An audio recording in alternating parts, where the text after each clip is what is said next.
Hi everyone, this is the video for Chapter 6, Problem 35. It's the last problem to do for the week of homework. What I've done is I've gone through and given you examples of how the formulas need to be completed. So for the conversion cost rate for mixing, you're going to have the direct labor, add the overhead price, and then divide by the direct labor hours. All of this information is coming directly from your textbook. And then you're going for the conversion rate for bottling, you're going to do the department costs divided by the machine hours. Again, that information can be found in your textbook. And so here I've done some color coding. So for the applied conversion costs for mixing for the regular strength, you're going to do your direct labor cost, multiply it by your batch size, and multiply it by 1/60.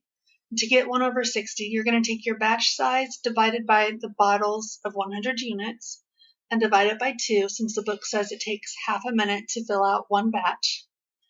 And then you're going to do the same thing for the extra strength, except your numbers are going to be a little different on your batch size based on what the book tells you. So for example, the batch size for the regular strength is $12,000. The batch size is 12,000 for regular strength, and for extra strength it's 18,000.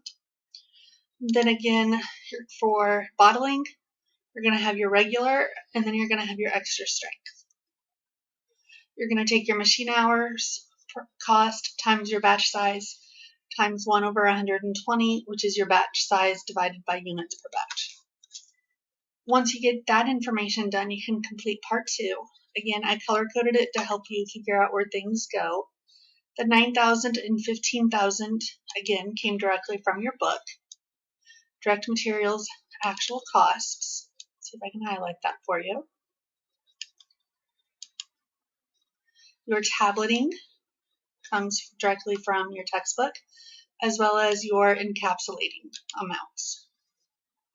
So that is where I got this information. So that's going to be a 0, and that's going to be a 0.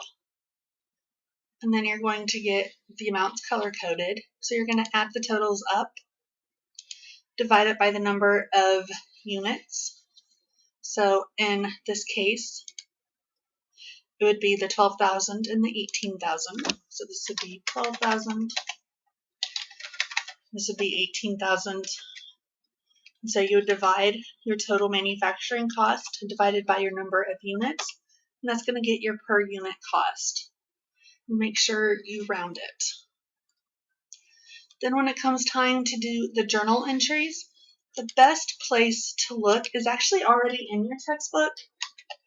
This objective that is used for this problem starts on page 264. It starts at the bottom of the page. And so it starts about operation costing, which is what we did for this problem. The basics, how to configure out conversion rate, which I've already shown you how to do that for this problem. It goes through the basic features, which can be somewhat confusing. But then here's an example. The example walks you through exactly everything we've done so far. And what's really great about it is it gives you what the journal entries should look like. So for example, instead of work in progress pickling, it's going to be work in progress mixing. And then you're going to have your materials, and you're going to get the amounts, and it shows you where to exactly get the amounts from. When you're doing the journal entry for this problem, you're just focusing on the regular strength. You're going to forget about the extra strength for the journaling. And so it gives you the journal entries. And then what you're going to have to do is you're going to have to do a revised entry based on what the book tells you.